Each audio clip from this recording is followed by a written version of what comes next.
గుంటూరు జిల్లా తెనాలి నియోజకవర్గంలో స్థానిక ఎన్వీఆర్ కళ్యాణ మండపంలో తెలుగుదేశం పార్టీ ముస్లిం మైనార్టీ ఆత్మీయ సమావేశాన్ని ఏర్పాటు చేశారు. తెలుగుదేశం పార్టీని ఏ విధంగా గెలిపించాలి, తెనాలి నియోజకవర్గ ప్రజలకు మాజీ మంత్రి ఆలపాటి రాజేంద్ర ప్రసాద్ ముస్లింలకు చేసిన అభివృద్ధి గురించి పలువురు ముస్లిం మైనార్టీ నాయకులు మాట్లాడారు. తదుపరి మాజీ మంత్రి ఆలపాటి రాజేంద్ర ప్రసాద్ మాట్లాడుతూ 2014 తన గెలుపుకు ముఖ్య కారణం ముస్లింలని, వారికి ఏ అవసరం వచ్చినా పని చేయాల్సిన బాధ్యత తనకుందన్నారు. 2009లో 10 మంది 20 మందితో మొదలైన ముస్లిం నాయకత్వం ఈరోజు వేల మంది అయ్యారని, ముస్లిం ఆడపడుచులు తమ నామినేషన్ వేసేటప్పుడు తాము పాలు పంచుకున్నారని గుర్తు చేసుకున్నారు. పేద ముస్లిం ఆడపడుచులకు వివాహానికి పెళ్లి కానుక ఇవ్వటం సహాయం కాదని, అది తన బాధ్యత అని అన్నారు. కంఠంలో ప్రాణం ఉన్నంత వరకు ముస్లింల కోసం చేసే ఏ పనిని ఆపేది లేదని, తన మనసులో కొన్ని అభిప్రాయాలను అక్కడికి తరలివచ్చిన ముస్లిం సోదరమణులతో పంచుకున్నారు. ఎన్వీఆర్ కళ్యాణ మండపం తెలుగుదేశం పార్టీ ముస్లిం మైనార్టీ నాయకులతో కిక్కిరిసిపోయింది.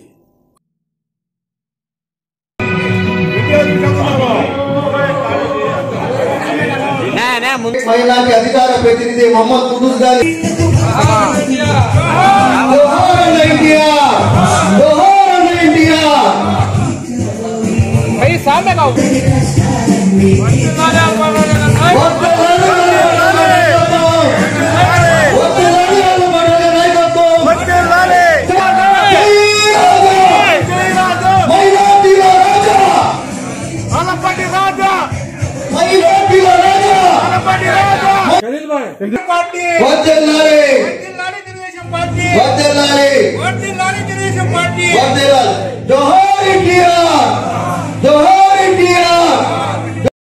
వినిపించడం కోసం వచ్చినటువంటి మీ అందరూ కూడా నా స్వాగతం పలుకుతూ, ఈరోజు అనేక మార్పు చేర్పులు జరిగినాయి రాజకీయాల్లో.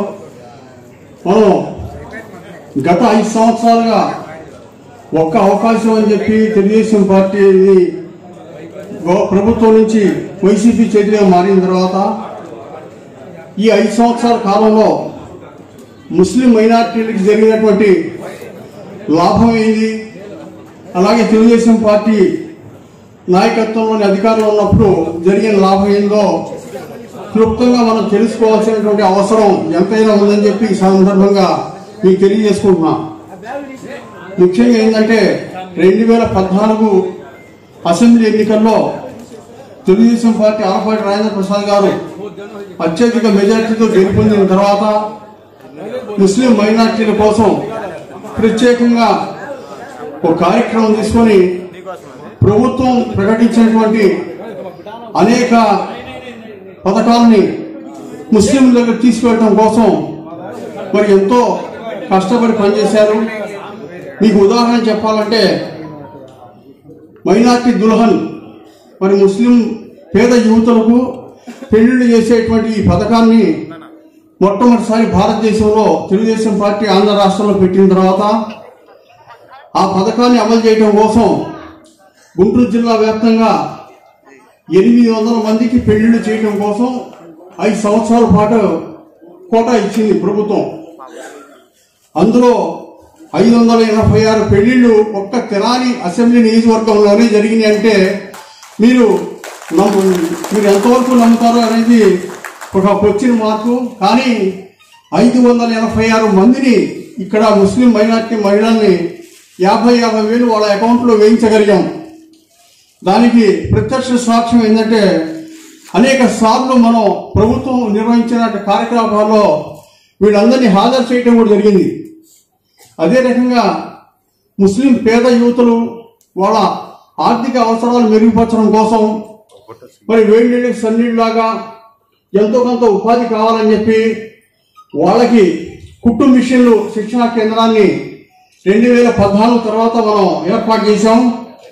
ఈ తెనాలి అసెంబ్లీ నియోజకవర్గంలో 4 సెంటర్స్, అట్లాగే గ్రామాల్లో ఒక 2, మొత్తం 6 సెంటర్స్ మనం కుట్టు శిక్షణ కేంద్రాలను ఏర్పాటు చేసి సుమారుగా 600 మందికి మిషన్ కుట్టడం నేర్పించి వాళ్ళకి 3 నెలల పాటు కోచింగ్ ఇచ్చి నెలకి 500 రూపాయల కాడికి ప్రతి పేద యువతికి 1500 రూపాయలు చొప్పున స్టైఫండ్ ఇప్పించి కొత్త మిషన్లు, సింగార్ కంపెనీ కొత్త మిషన్లు మరి మనం మన మైనార్టీ వక్ఫ్ మంత్రి మొహమ్మద్ ఫారూక్ గారి చేతి మీదుగా మన ఎమ్మెల్యే గారు రాజేంద్ర ప్రసాద్ గారు మరి ఇప్పించడం జరిగింది. అది దాదాపుగా 2 కోట్ల రూపాయల ప్రాజెక్టు. మనం 586 పెళ్లిళ్ళు చేశాం, 3 కోట్ల రూపాయల ప్రాజెక్టు. అదే రకంగా మీరు గమనించుంటారు, తెలుగుదేశం పార్టీ అధికారంలోకి వచ్చిన తర్వాత ఈ రాష్ట్రంలో మైనార్టీల కోసం ఒక ప్రత్యేక కార్యక్రమం ఏంటంటే షాదీఖానాలు. ఈ షాదీఖానాలు మరి 175 అసెంబ్లీ సెగ్మెంట్లో 110 అసెంబ్లీ సెగ్మెంట్లలో ముస్లింస్ ఉన్నారు. ఆ 110 అసెంబ్లీ సెగ్మెంట్లో ప్రతి నియోజకవర్గానికి ఒక్కొక్క షాదీఖానా చొప్పున మరి కేటాయింపు జరిగింది. కానీ మన మాజీ మంత్రివర్యులు ఆలపాటి రాజేంద్ర ప్రసాద్ గారు ప్రతి ముస్లిం గ్రామానికి షాదీఖానా కావాలా, నేను దానికి ప్రయత్నం చేస్తానని చెప్పి 9 షాదీఖానాల కోసం 2,80,00,000 రూపాయలు మరి శాంక్షన్ చేయించినటువంటి ఘనత వాకే చెందుతుంది. అందులో తెనాలి పాండవపేట షాదీఖానా కింద మొత్తం పూర్తయిపోయింది కట్టడం తెలుగుదేశం పార్టీ ఆధ్వర్యంలోనే. పైన ఇంకా 80% పని అయింది, ఇంకా 20% పని మాత్రమే ఉంది. అలాగే పెదరావూరులో 50 లక్షల రూపాయలు శాంక్షన్ చేశారు, దాంట్లో 80% పని అయింది, 20% పని ఉంది.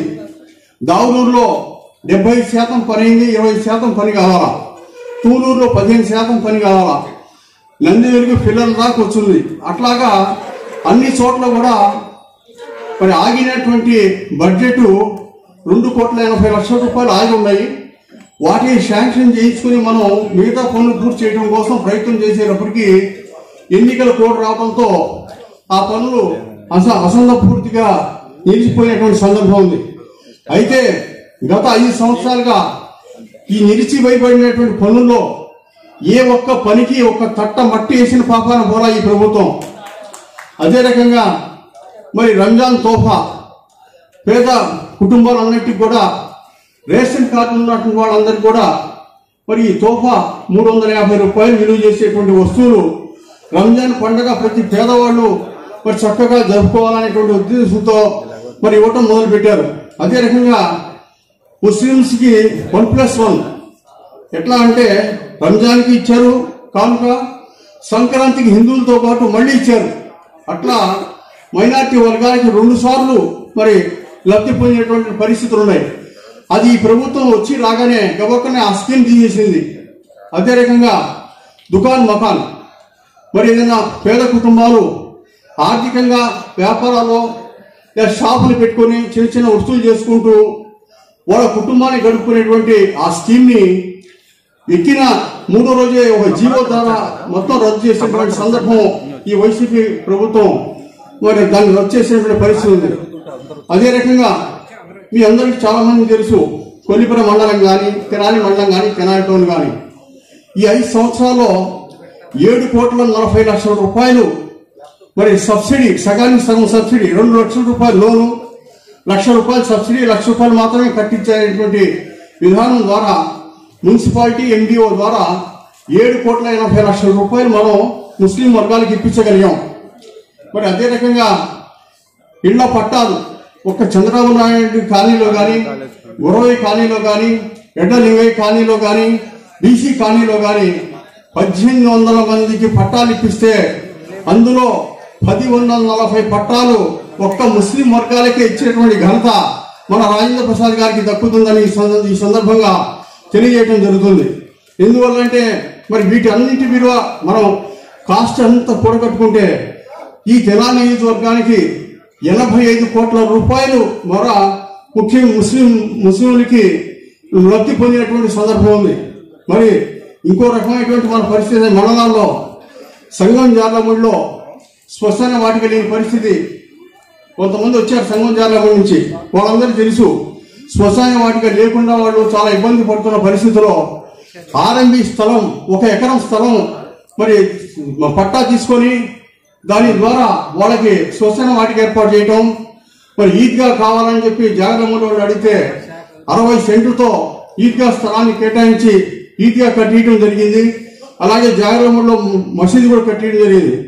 కొలగలూరులో ఈద్గా కాంపౌండ్ వారు కట్టడం జరిగింది. ప్రతి మసీదులకి 37 మసీదులు ఉన్నాయి ఈ నియోజకవర్గంలో. 37 మసీదులు కూడా ప్రతి సంవత్సరం రిపేర్లకు కానీ, మరామతులు కానీ, సున్నం కానీ, ఏ కరెంట్ పనులు కానీ, ఏ పనులైనా కానీ మరి చేయించేటువంటి పరిస్థితులు ఉన్నాయి. ఈరోజు మరి ఎక్కడ కూడా ఏ పథకాన్ని కూడా ఈ మైనార్టీలకి ఈ ప్రభుత్వం చేసిందా అంటే 0 గుండు 0 తప్పితే రెండోది మాత్రం ఎక్కడ లేదు. కానీ వీళ్ళు చెప్పేది ఏంటంటే మేము 15,000 ఇస్తున్నాం, 18,000 ఇస్తున్నాం, 17,000 ఇస్తున్నాం అని చెప్పి చెప్తున్నారు తప్పితే అది కూడా దాని శాతం అనేది 10 మందికి ఇచ్చి 1000 మందికి ఇచ్చామని చెప్పి గొప్పలు చెప్పుకోవడం తప్పితే రెండోది లేదు. మళ్ళీ మైనార్టీల ఆర్థిక పరిస్థితులు మెరుగుపడాలంటే, మైనార్టీలు మళ్ళీ రాజకీయ వారసత్వంగా మరి అభివృద్ధి చెందాలంటే మరి తెలుగుదేశం పార్టీని తీసుకురావాల్సినటువంటి అవసరం ఎంతైనా ఉందని చెప్పి తెలియజేస్తూ మరి ఈ రాక్షస ప్రభుత్వాన్ని గద్దెదించడం కోసం మరి పవన్ కళ్యాణ్ గారిని జనసేన తెలుగుదేశం పార్టీ అలయన్స్ చేసుకొని అలయన్స్ ద్వారా మీ అందరి సహకారంతో, మీ అందరి కృషితో మళ్ళీ అధికారంలోకి వచ్చిన తర్వాత ఈ సమాజం రూపురేఖల్ని మార్చి పారిశ్రామికవంతంగా అభివృద్ధి చేసి మరిన్ని ఉద్యోగాలు, మరింత ఆర్థిక పరిస్థితుల్ని కల్పించి మరి ప్రజలందరినీ కూడా నిజమైన జనరంజక పాలన అందించడం కోసం ఈ చేస్తున్నటువంటి ఈ ప్రయత్నాన్ని మీరందరూ ఆశీర్వదించాలని, ఈ పొత్తుని మీరందరూ సమర్థించాలని చెప్పి, అదే రకంగా మన గౌరవ నాయకులు మాజీ మంత్రి ఆలపాటి రాజేంద్ర ప్రసాద్ గారికి తెనాలి సీట్ ఇచ్చి అత్యధిక మెజార్టీ గెలిపించుకొని మంత్రిగా చూడాలనేటువంటి మన అందరి కళలు త్వరగా అది నెరవేరాలని చెప్పి మనస్ఫూర్తిగా కోరుకుంటూ నాకు ఈ అవకాశం ఇచ్చిన పెద్దలందరికీ ధన్యవాదాలు తెలియజేసి సెలవు తీసుకున్నాను. జై హింద్. शुक्रिया करीम भाई। तेनाली में अब तक क्या क्या अभिवृद्धि हुआ, राजा साहब क्या क्या करे, तेलुगुदेशम पार्टी तरफ से हमें क्या फायदा उठाए करने का बहुत क्लुप्तम से बोले। शुक्रिया, मेहरबानी करके जरा पीछे ही सुनो, सामने कुर्सियां खाली है, जरा आने का ये करो, मेहरबानी करके जरा पीछे वाले सामने का जो भाई भाई भी भाई सब भी अंदर का आना, मेहरबानी करके भाई सब भी अंदर का आना। कहीं के तो आज जुम्मे का मसला है, टाइम भी नहीं है, बहुत जने बात करने का है, क्लुप्तम से जरा जरा दो लहजे बात करे तो फायदा होता। मेहरबानी करके भाई सब भी अंदर आना, जरा कुछ सामने पीछे वाले जरा सामने का आना।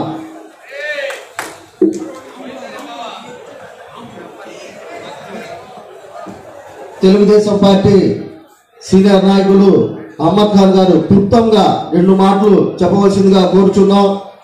ఎందుకంటే ఈరోజు శుక్రవారం నమాజు కార్యక్రమం కూడా ఉంది, సమయం లేదు కాబట్టి క్లుప్తంగా 2 మాటలు చెప్పి ముగించవలసిందిగా కోరుతున్నాం.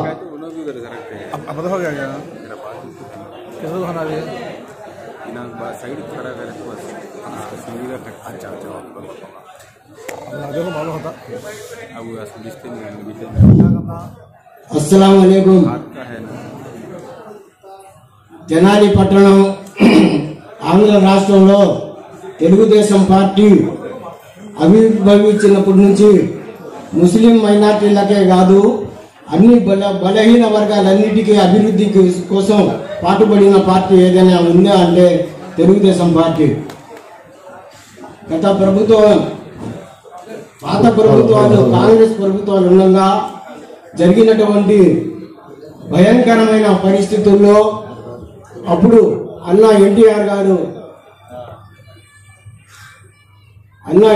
గారు తెలుగుదేశం పార్టీని పెట్టి ఆనాడు తెలుగుదేశం పార్టీ అని నామకరణం చేసి జనంలోకి వచ్చి కేవలం 9 నెలల్లో పార్టీని అధికారంలో తెచ్చిన ఘనత తెలుగుదేశం పార్టీది. అలాంటి పార్టీలో ఆలపాటి రాజేంద్ర ప్రసాద్ గారు యువ నాయకుడిగా ఉండి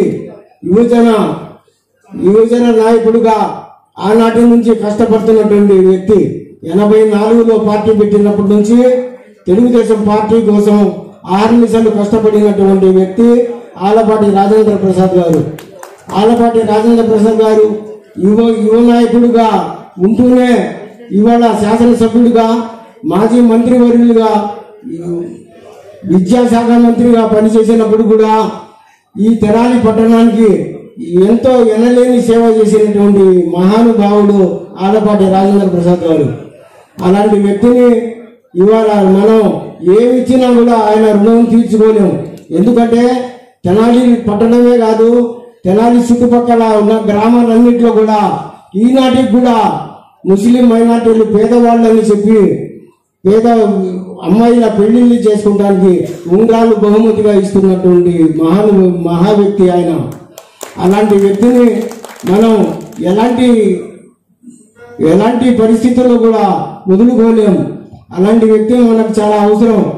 మనం పేద వర్గాలం, బడుగు బలహీన వర్గాలం. బలహీన వర్గాలంటే అర్థం, బలహీన వర్గాలంటే మనం బలం లేని వాళ్ళం, మనకు శక్తి లేదు. అయితే మనకు శక్తి, మన యొక్క బలం అంతా రాజేంద్ర ప్రసాద్ గారు.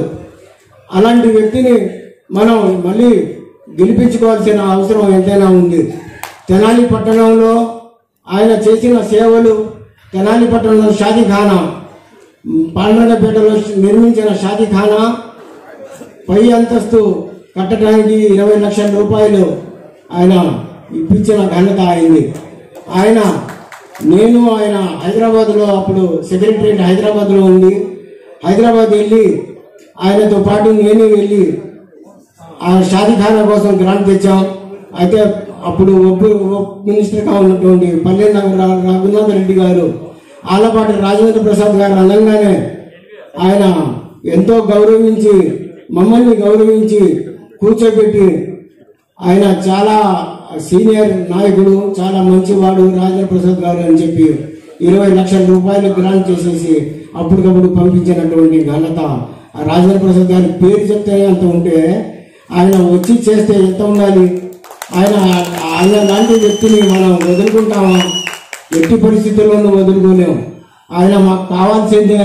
ఆయన కోసం మనం ఎంత మటుకైనా తెగించి పోరాడతామని చెప్పి ఈ సందర్భంగా తెలియజేస్తూ, ఆలపాటి రాజేంద్ర ప్రసాద్ గారికి మనం మరోసారి ధన్యవాదాలు తెలియజేస్తూ, ఆయనే మాకు నాయకుడిగా ఉండాలని చెప్పి కోరుకుంటూ సెలవు తీసుకుంటున్నాం.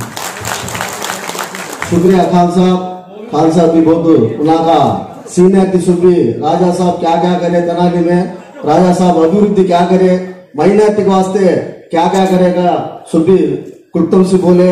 अब తెలుగుదేశం పార్టీ నియోజకవర్గ మైనార్టీ అధ్యక్షులు ఇర్ఫాన్ గారు క్లుప్తంగా 2 మాటలు ముగించవలసిందిగా కోరుచున్నాం. దయచేసి, ఎందుకంటే శుక్రవారం కార్యక్రమం ఉంది, నమాజ్ కార్యక్రమం ఉంది కాబట్టి క్లుప్తంగా మాట్లాడాల్సిందిగా కోరుచున్నాం. ఈ రోజు ముస్లింల ఆత్మీయ సమావేశానికి చేసిన పెద్దలందరికీ నా నమస్కారం అండి. తెలుగుదేశం పార్టీ, ముస్లిం సమాజానికి తెలుగుదేశం పార్టీ ఏ విధంగా లాభం చేకూర్చింది, ఏ విధంగా మంచి చేసింది అనే దాని మీద ముస్లిం సోదరులు పునరాలోచించుకోవాలి. ఈ రోజు పార్టీ ఇంకో 2 నెలల్లో ఎలక్షన్కి వెళ్ళబోతుంది. పార్టీని ప్రభుత్వంగా మార్చే విధానంలో ముస్లిం సోదరులు ప్రధాన పాత్ర పోషించాలి. 2024 ఎన్నికల్లో తెలుగుదేశం పార్టీ విజయడంకా ముగించి నారా చంద్రబాబు నాయుడు గారిని మళ్ళా ముఖ్యమంత్రి చేసుకొని మన రాజధాని అమరావతిని మనం నిర్మాణం చేసుకోవాలి. అలాగే పేద బడుగు బలహీన వర్గాలకి సంక్షేమ ఫలాలని సక్రమంగా అందించే విధానాలను రూపొందించుకోవాలి. అక్కడ ముఖ్యమంత్రి నారా చంద్రబాబు నాయుడు గారు అయితే తెనాలి నియోజకవర్గ అసెంబ్లీ అభ్యర్థి ఆలపాటి రాజేంద్ర ప్రసాద్ గారిని మనం 50,000 ఓట్ల మెజారిటీతో గెలిపించుకునే బాధ్యత ముస్లిం మైనార్టీ సోదరులది.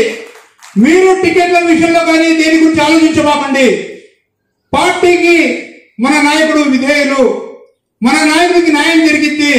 తెనాలి నియోజకవర్గం నుంచి ఆయన పోటీ చేస్తారు అంతే.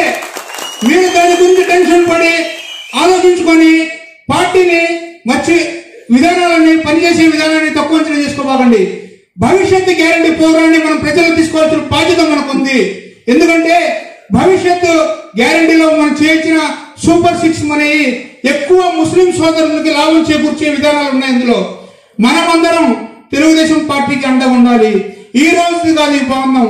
1983లో అన్న నందమూరి తారక రామారావు గారు ముఖ్యమంత్రి అయిన తర్వాత ముస్లిం జీవన విధానాల మీద ప్రత్యక్షంగా పరోక్షంగా ఆయన ఆలోచన చేసి వీళ్ళలో చేతి వృత్తుల వాళ్ళు చాలా ఎక్కువ మంది ఉన్నారు, వాళ్ళకి ఏ విధంగా వాళ్ళని పెద్దవాళ్ళని చేయాలి, పేదవాళ్ళని పెద్దవాళ్ళని చేయాలనే ఆలోచనతో మైనార్టీ ఫైనాన్స్ కార్పొరేషన్ నిర్మించిన ఘనత తెలుగుదేశం పార్టీది. ఎక్కడో ముంబై వెళ్ళి హజ్ యాత్ర చేసుకునే ముస్లిం సోదరులకు అది చాలా ఇబ్బందికరంగా ఉంటుందని చూసి నందమూరి తారక రామారావు గారు ఆనాటి ముఖ్యమంత్రి హజ్ హౌస్ మన రాష్ట్రానికి హైదరాబాద్ లో నిర్మాణం చేసి ప్రతి ముస్లిం సోదరుడు హైదరాబాద్ కి వెళ్లే విధంగా రూపొందించింది తెలుగుదేశం పార్టీ. ఆ తర్వాత 2014లో ఇక్కడ మన ఆంధ్ర రాష్ట్రం ఏర్పడిన తర్వాత ఎటువంటి నిర్మాణాలు లేవు, ఎటువంటి భవంతులు లేవు. మరి మైనార్టీ సోదరులు హజ్ యాత్రకి ఎలా వెళ్తారు? దాని గురించి ఆలోచించి చంద్రబాబు నాయుడు గారు ఈ రోజు రాజకీయాలు తిరుగుతున్న నాయకులు, మంత్రులు, ముఖ్యమంత్రులను చెప్పుకున్నారు. కానీ మన అవసరాలు తెచ్చే నాయకుడు మన ముఖ్యమంత్రి కావాలి. కడపలో ఒక హజ్ హౌస్ నిర్మాణం చేశాం, విజయవాడలో ఒక హజ్ హౌస్ నిర్మాణం చేశాం. అవి ఎట్టాగే ఉన్నాయి, కానీ మనం ప్రశ్నించాం. అది మన తప్పు. ఈ రోజు ప్రభుత్వాన్ని నిలదీయకుండా మొన్న హజ్ యాత్రకి నంబూరు మదర్సా నుంచి బయలుదేరారు సోదరులు. అక్కడి నుంచి బయలుదేరాల్సిన అవసరం మనకు లేదు కదండి. మన నిర్మాణాలు ఉన్నాయి, పూర్తి చేసుకుంటే 2 హజ్ హౌస్ మన పనికి వస్తాయి. షాజీఖానాలు 9 షాజీఖానాల నిర్మాణాలు ఆగి ఉన్నాయి. 4 కోట్లు పెట్టి తెనాల్లో షాజీఖాన్ నిర్మాణం అని స్వయంగా ముఖ్యమంత్రి గారు చెప్పిన జగన్మోహన్ రెడ్డి గారు. ఎక్కడ ఈ 4 కోట్లు ఎవరి జేబులకు వెళ్తున్నాయి? అసలు 4 కోట్లు అంటే 4 రూపాయలు అనుకున్నారా? 9 షాజీఖానా నిర్మాణాలు జరిగి అక్కడక్కడ ఆగిపోయి ఉన్నాయి. దాన్ని పూర్తి చేయకుండా మరో షాజీఖానా 4 కోట్లు నిర్మిస్తామంటే ముస్లిం సమాజం ఎటు ఆలోచిస్తుందో ఒకసారి ఆలోచించుకోవాలి. మనం ఏ పార్టీ సమాజానికి మేలు చేస్తుంది, ఏ నాయకుడు సమాజానికి ఉపయోగపడుతున్నారు?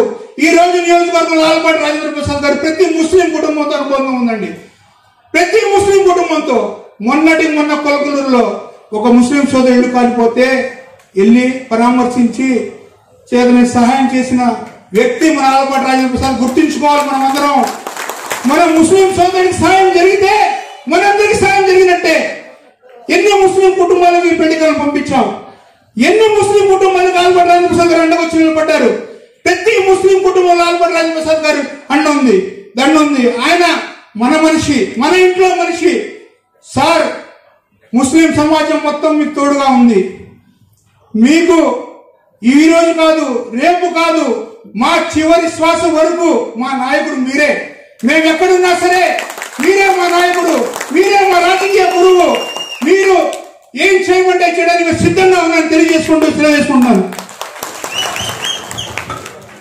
శుక్రియా ఇర్ఫాన్ గారు, చాలా చక్కగా వివరించారు.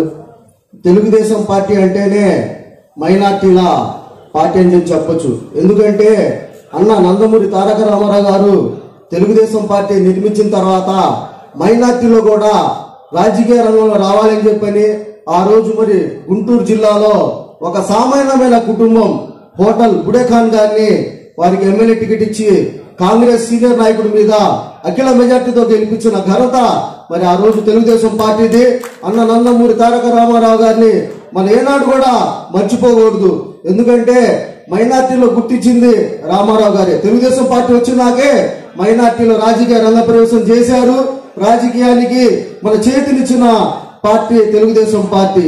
మరి తర్వాత నారా చంద్రబాబు నాయుడు గారు ముఖ్యమంత్రి అయిన తర్వాత లాల్జాన్ బాషా గారిని ఏ స్థాయికి తీసుకెళ్లారంటే ఎవ్వరు కూడా ఊహించని స్థాయికి లాల్జాన్ బాషా గారిని రాజ్యసభ సభ్యుడిగా మరి ఆ రోజు మైనార్టీలు సమావేశమై మైనార్టీల స్థితిగతులు తెలుసుకోవడం కోసం ఆనాడు చంద్రబాబు నాయుడు గారు మైనార్టీలతో ప్రత్యేకంగా సమావేశం వేసి మరి మైనార్టీలకి ఏం కావాలి, మైనార్టీలో మనం ముందుకెళ్లాలంటే ఏం చేయాలి, వారికి సంక్షేమం ఇవ్వాలని చెప్పని ఆలోచన చేసి మైనార్టీ సలహాలు తీసుకొని ముందుకు సాగిన నారా చంద్రబాబు నాయుడు గారంటే తెలుగుదేశం పార్టీకి నిదర్శనం. అదే విధంగా మరి ఇప్పుడు ప్రభుత్వం చూస్తున్నాం. గతం మనం 5 సంవత్సరాల పరిపాలన చూసాం. ఇంకా కొద్ది రోజుల్లో ఎలక్షన్ రాబోతున్నాయి. మైనార్టీల్ని ఓటు బ్యాంక్ గా వాడుకున్నారే గాని ఈ రోజు వరకు కూడా మైనార్టీని అణచివేత జరిగింది. ఈ రోజు వరకు కూడా మనం ఏదీ లబ్ధి పొందలేదు. జగన్మోహన్ రెడ్డి గారికి మనం ఓట్లేస్తే గెలలేదా? ఆయన ముఖ్యమంత్రి కావలేదా? ఎవరేశారు ఓట్లు? ప్రజానీకం ఒకసారి చూడాలి, కొత్త మార్పు చేస్తారని చెప్పని భావంతోనే మనం అందరం కలిసి ముఖ్యమంత్రిని చేసుకున్నాం. కానీ ఏం జరిగింది? మైనార్టీ వల్ల మనం ఏం వైఎస్ఆర్ కాంగ్రెస్ పార్టీ ముఖ్యమంత్రి జగన్మోహన్ రెడ్డి గారి వల్ల మనం ఏం లబ్ధి పొందాం? ఏదో అరక కొరక మరి పిల్లలకి అమ్మఒడి అని చెప్పని మరి రూపాయి వేస్తే 2 రూపాయలు లాక్కునే స్థితి చంద్రబాబు మన జగన్మోహన్ రెడ్డి గారిది. అదే విధంగా ఆలోచించుకుంటే మనం ఎంతో వెనకబడి ఉన్నాం. మరి మైనార్టీ సోదరులు రాజకీయ రంగంలో చైతన్యం కావాలి. మరి ఈరోజు తెనాల్లో మాకు మైనార్టీ మహమ్మద్ కుద్దూస్ గారిని ఆలపాటి రాజేంద్ర ప్రసాద్ గారు ఎంతగా ఆదరించారు. మైనార్టీలు అంటేనే ఆయనకి మక్కువ, ప్రేమ ఎక్కువ. మరి ఆ కోణంలోనే మైనార్టీలకు మరి షాదీఖానాలు కానివ్వండి, మరి మదర్సాలు కానివ్వండి, మరి ఏది కార్యక్రమం వచ్చినా కూడా అన్న మాకు ఇది కావాలి అంటే ఆలోచించకుండా సహాయం చేసిన వ్యక్తి ఆలపాటి రాజేంద్ర ప్రసాద్ గారు అని చెప్పి ఈ సభాముఖంగా నేను ధైర్యంగా చెప్పగలుగుతున్నాను. ఎంతో మంది ఎమ్మెల్యేలు వచ్చారు, తెనాలికి వచ్చారు, వెళ్ళారు. ఈ రోజు వరకు కూడా ఆయన తుది శాసం ఉన్నంత వరకు ఇస్లాంపేటలోని మర్కజ్ మదికి సొంత నిధితో ₹1,00,000 ఆ చెక్కును అందించే ఘనత ఆ ఆలపాటి రాజేంద్ర దక్కుతుంది. నేను సవాల్గా చెబుతున్నా, ఈ రోజు వరకు కూడా ఏ ఎమ్మెల్యే చేయలేదు. మన ఓట్లని వాడుకున్నారు, మన వాడుకొని వదిలేశారే గాని ఈ రోజు కూడా నేనున్నాను, మీకు అంటగా నేను ఉంటానని చెప్పిన నాయకుడు ఆలపాటి రాజేంద్ర ప్రసాద్ గారు అని చెప్పని నేను సభాముఖంగా తెలుపుతున్నా.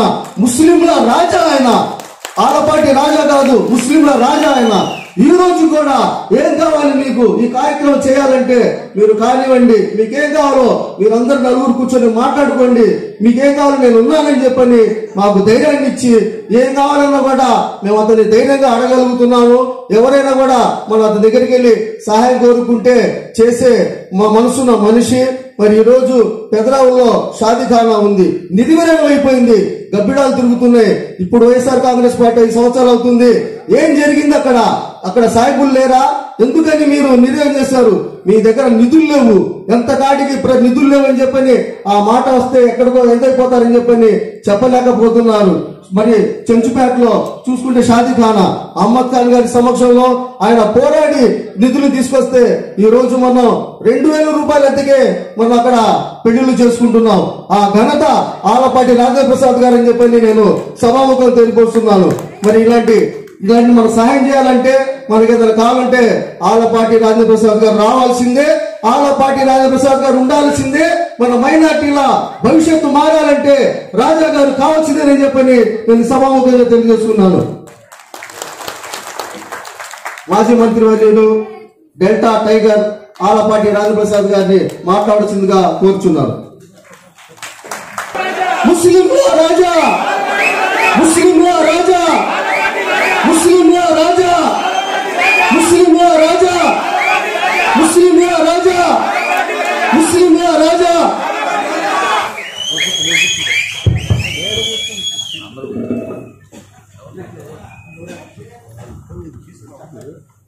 సభాధ్యక్షులు, పట్టణ పార్టీ అధ్యక్షులు, గౌరవనీయులు నాజర్ గారికి, ఈనాటి ముస్లిం మైనార్టీల ఆత్మీయ సమావేశానికి వచ్చేసినటువంటి పెద్దలకి, ఖలీల్ గారికి, ఖాన్ గారికి, ఖుద్దూస్ గారికి, అదేవిధంగా అనేక మంది తెనాలి నియోజకవర్గ స్థాయి నాయకులకి, వివిధ గ్రామాల నుంచి వార్డుల నుంచి విచ్చేసినటువంటి సోదరిమణులకి నా హృదయపూర్వకమైనటువంటి ధన్యవాదాలు. పాత్రికేయులకి నా నమస్కారాలు. చాలా సంతోషంగా ఉంది.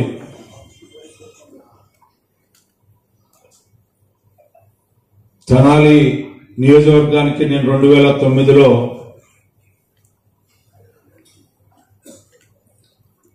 క్రియాశీలక రాజకీయాల్లో 1983 నుంచి ఉన్నా. తెనాలి నియోజకవర్గ శాసనసభ్యులు ఎన్నికల్లో పోటీ చేయడానికి మొట్టమొదటిగా 2009లో రావటం జరిగింది. 2009లో నేను ఆ ఎన్నికల్లో అతి కొద్ది తేడాతో ఓడిపోవటం జరిగింది. నేను ఓటమి చెందినప్పుడు ఎప్పుడూ బాధపడలా. ఎందుకంటే నేను ఎప్పుడు కూడా రాజకీయాల్లోకి వచ్చిన తర్వాత ఏ వర్గానికి కానీ ఏ వర్ణానికి కానీ కులమనో మతమనో చూడలా. ఆ రకంగా ఓడిపోయిన వెంటనే మరలా ప్రజలతో కలిసి జీవించడం, పార్టీ పరమైనటువంటి విధానాలను ప్రజల్లోకి తీసుకెళ్ళటం, ప్రజల యొక్క సమస్యలు తెలుసుకోవటం, ఆ సమస్యల్ని పరిష్కరించడం అది నా బాధ్యత. అధికారంలో ఉన్న అధికారంలో లేకపోయినా అని చెప్పి భావించాను. 2014లో మళ్ళీ నేనే పోటీ చేశాను. పోటీ చేసేటప్పటికి 2009కి వచ్చేటప్పటికే ఇది నా అదృష్టంగా నేను భావిస్తాను. ఎందుకు చెప్తున్నానంటే ఈ అంశాన్ని, చాలా కొద్ది మంది ముస్లింలు మాత్రమే, ముస్లిం నాయకులు మాత్రమే ఈ పార్టీకి అండగా ఉండేవాళ్ళు. ఖలీల్ గారు, ఖాన్ గారు, మా పెద్ద ఖాను, చిన్న ఖాను, ఇట్లాంటి వాళ్ళు ఒక పెద్ద తలకాయలు, ఒక 10 కుర్దూసు, ఇట్లాంటి వాళ్ళు ఒక 15-20 మంది ఉండేవాళ్ళు. 2014 ఎన్నికలు వచ్చేటప్పటికే 200-300 మంది నాయకులు తెలుగుదేశం పార్టీని కాసుకోవటమే కాకుండా చూసుకున్నటువంటి నాయకత్వం మీదే అని చెప్పి మీకు మనం చేస్తున్నాను. ఎంతెంత ఒడ్డుడెంత అన్నట్టుగా ఈనాడు మిమ్మల్ని అందరినీ చూస్తా ఉంటుంటే ఎంత ఆనందంగా ఉందంటే, ఇంతకంటే నేను సాధించగలిగేది ఏముంది దేనికైనా అని చెప్పండి. 20 మంది నాయకత్వం ఉన్నటువంటి ముస్లిం మైనార్టీ నాయకులతో ప్రారంభమైనటువంటి ఈ ప్రస్థానం కొన్ని వేల మందితో ఈ రోజున ఉంది అంటే ఇది తెలుగుదేశం పార్టీ చేసుకున్నటువంటి అదృష్టం అని చెప్పి సందర్భంగా మీకు మనం చేస్తాను. ఏ చెల్లెమ్మని కూడా నేను చూడలే ఆ రోజున 2009లో. 2014 నుంచి ప్రారంభమైంది చెల్లెమ్మ నడక కూడా మాతో. నామినేషన్ వేస్తా ఉంటే దాదాపు 500-600 మంది ముస్లిం మహిళలు నామినేషన్లో పాల్గొన్నటువంటి సంఘటన గుర్తొస్తా ఉంది. ఇది ఒక అదృష్టంగా నేను భావిస్తాను. అందుకనే బాధ్యతగా పనిచేయాలి. నేను ఏ పని చేసినా కూడా ముస్లిం మైనార్టీ సోదరులకి అది నా కర్తవ్యంగా నేను భావించాను.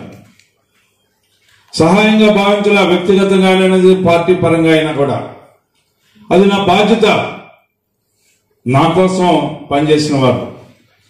నేను అనేక సందర్భాల్లో చెప్పాను, నా గెలుపు ప్రధానంగా ముస్లిం సోదరుల మీద బట్టే నేను గెలిచానని చెప్పి సగౌరవంగా నేను చెప్పాను. గెలిచినప్పుడు చాలా మంది దాన్ని బాధపడేవాడు. కొంతమంది నన్ను వ్యంగ్యంగా కూడా మీరు ముస్లింల వల్లే గెలిచారా, ముస్లింల వల్లే గెలిచారా అని చెప్పి, ముస్లింలు ఒక అడుగు ముందుకు వేయడం వల్ల గెలిచానని చెప్పాను.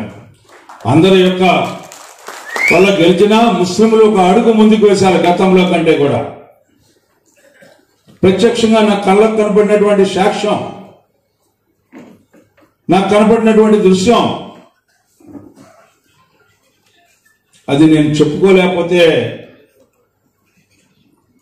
నాలో మానవత్వం అనేది లేదు అని చెప్పే నా భావంతో ఎవరైతే మనకు ఒక సహాయం చేశాడో ఆ సహాయం పొందినటువంటి వ్యక్తి ఆ సహాయం గురించి మాట్లాడకపోతే దానికి మానవత్వం లేదు అనే భావంతో, అందుకే నేను ఎప్పుడు కూడా చెప్పుకుంటా ఉంటాను. ఎవరు ఏ కొద్ది సహాయం చేసినా కూడా ఈ పార్టీకి కానీ లేకపోతే నాకు కానీ అది నా బాధ్యత. మీ వల్ల ఈ పార్టీ ఈ రకంగా ఉంది అంటే వాళ్ళు మీ అందరూ ఇక్కడికి వచ్చి ఈ ఆత్మీయ సమావేశంలో పాల్గొన్నారంటే అది ఒక అదృష్టంగా నేను భావిస్తా ఉన్నా. ఎవరు ఎన్నికల్లో నుంచుంటారు, ఎన్నికల్లో పోటీ చేస్తారనేది అంశం కాదు. ఇక్కడ తెలుగుదేశం పార్టీకి మీ అందరి యొక్క ముస్లిం మైనార్టీల యొక్క మద్దతు ఆ రోజు 2014లో కూడా మీరు అడగటం జరిగింది. భారతీయ జనతా పార్టీతో కలిసి నడుస్తా ఉన్నారు. అది ఒక మద్దతు పార్టీ, లౌకికవాదానికి వ్యతిరేకంగా నిలబడే పార్టీ. ఎట్లా అని చెప్పి కొంతమంది ముస్లిం పెద్దలు నన్ను ప్రశ్నించినప్పుడు నేను ఒకటే మాట చెప్పాను. ఒకటి మాత్రం నేను హామీ ఇస్తా ఉన్నా.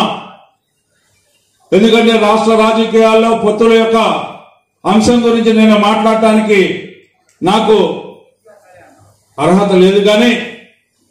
కానీ ఏ ఒక్క ముస్లిం మైనార్టీలకి రక్షణ లేకుండా లౌకికవాదానికి విఘాతం కలిగితే ఆ రోజు నేను మీతో పాటు నేను ఈ పార్టీ నుంచి బయటకు వస్తానని చెప్పి ఆ రోజు నేను హామీ ఇస్తాను.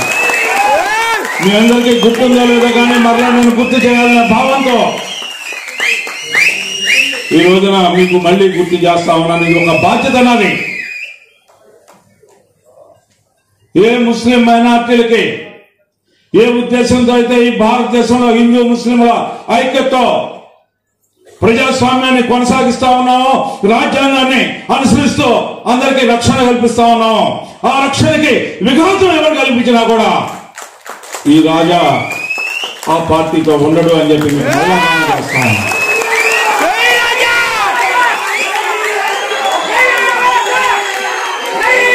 ఆ రకంగా ఈ రోజున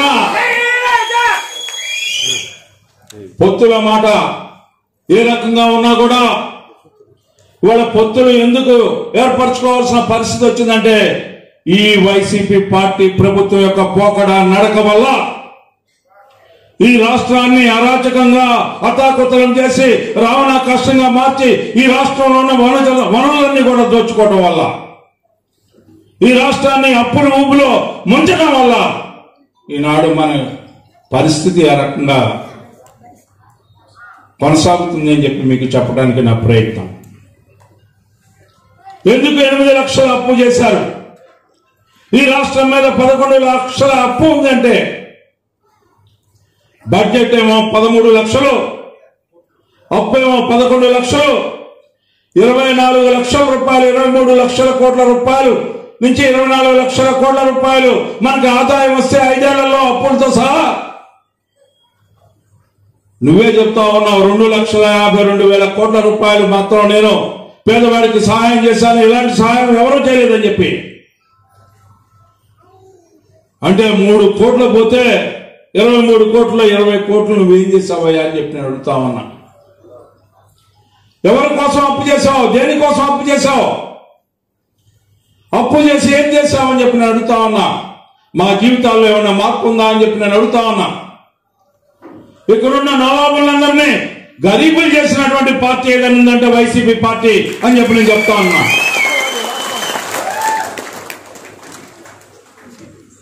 ఏం చేశావు నువ్వు? ఏం న్యాయం చేశావు ముస్లిం మైనార్టీలకి నేను అడుగుతా ఉన్నా. గతంలో తెలుగుదేశం పార్టీ ఆవిర్భావ సందర్భంలో ఆనాటి వ్యవస్థాపక అధ్యక్షుడు నందమూరి తారక రామారావు ముస్లిం మైనార్టీలను గుర్తించడమే కాకుండా ముస్లిం మైనార్టీల కార్పొరేషన్ ఏర్పరిచినటువంటి ఘనత. ఆ కార్పొరేషన్ కి నిధులు కేటాయిస్తే ఇవాళ ఈ కార్పొరేషన్ కి ఏదైనా నిధులు కేటాయించావా అని చెప్పి నేను అడుగుతా ఉన్నా. అందరితో అమ్మఒడి అన్నావు, అందరితో పెన్షన్ అన్నావు, అందరితో చేయుతన్నావు. ఏమిటి నువ్వు ముస్లిం మైనార్టీలకి నువ్వు ప్రత్యేకంగా ఏమిచ్చావు ఈ యొక్క ప్రభుత్వంలో జగన్మోహన్ రెడ్డి అని చెప్పి నేను అడుగుతా ఉన్నా. ఇచ్చావు. ఎక్కడైతే మదర్సాలు ఉన్నాయో వాటిని మూయించడానికి ప్రయత్నించావు కాదా అని చెప్పి నేను అడుగుతా ఉన్నా. ఎక్కడైతే ఈ రోజున ఏ రకంగా సలీం యొక్క కుటుంబం చనిపోయింది అని చెప్పి ఒకసారి గుర్తుకు తెచ్చుకోండి. తన ఆస్తిని లాక్కుండే ఇది అన్యాయం అంటే పోలీస్ స్టేషన్కి పిలిపించి భయపెడితే భార్య భర్తలు ఇద్దరు చనిపోదాం అనుకుంటే పిల్లలుంటే పిల్లలను కూడా చంపి వాళ్ళిద్దరూ చనిపోయినటువంటి కిరాతకమైనటువంటి సంఘటన ఎప్పుడైనా జరిగిందా ఈ రాష్ట్రంలో అని చెప్పి నేను అడుగుతా ఉన్నాను. ఆనాడు హిందూ ముస్లింల ఐక్యత చెడగొట్టడానికి ఉమ్మడి రాష్ట్రంలో హైదరాబాద్ పట్టణంలో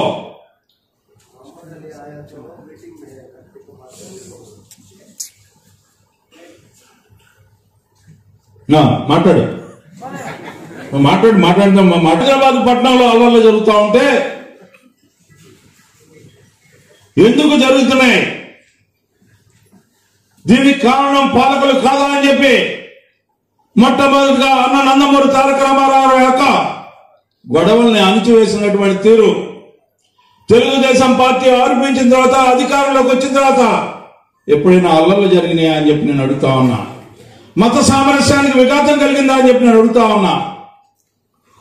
మరలా ఎప్పుడు కాంగ్రెస్ పార్టీ వస్తే అప్పుడు జరిగింది చెప్తే తెలుగుదేశం పార్టీ హయాంలో ఎక్కడ కూడా జరగల.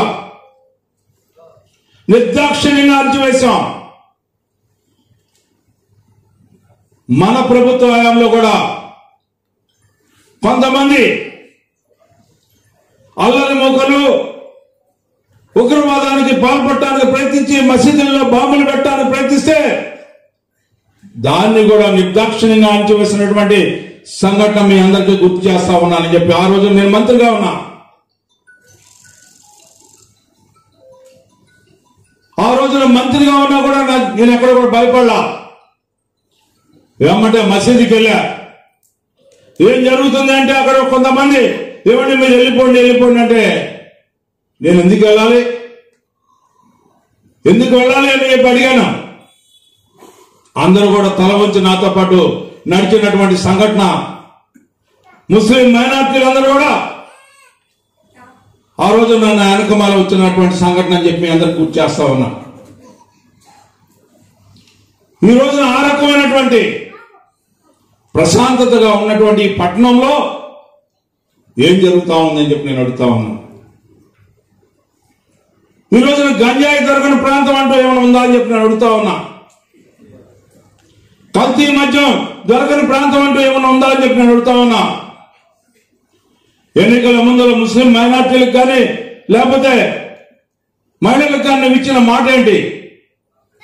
2019 ఎన్నికల్లో తిరుగుతూ చంద్రబాబు నాయుడిని విమర్శించుకుంటూ బెల్ట్ షాపులు కారకుడు చంద్రబాబు నాయుడు అని చెప్పి నేను అధికారంలోకి వస్తే మద్యపానాన్ని దశల వారీగా నిషేధిస్తాను, మీ అందరికీ కూడా న్యాయం చేస్తాను, ఒకవేళ చేయలేకపోతే 2024లో నేను ఎన్నికల్లో వచ్చి మిమ్మల్ని ఓటాడుకున్నాను అన్నటువంటి ఈ పెద్ద మనిషి, ఈ ముఖ్యమంత్రి ఇవాళ ఏ మొహం పెట్టుకొని ఇవాళ ప్రజల్లోకి వస్తాడు, ఎలా అడుగుతున్నాడు అని చెప్పి నేను అడుగుతా ఉన్నా.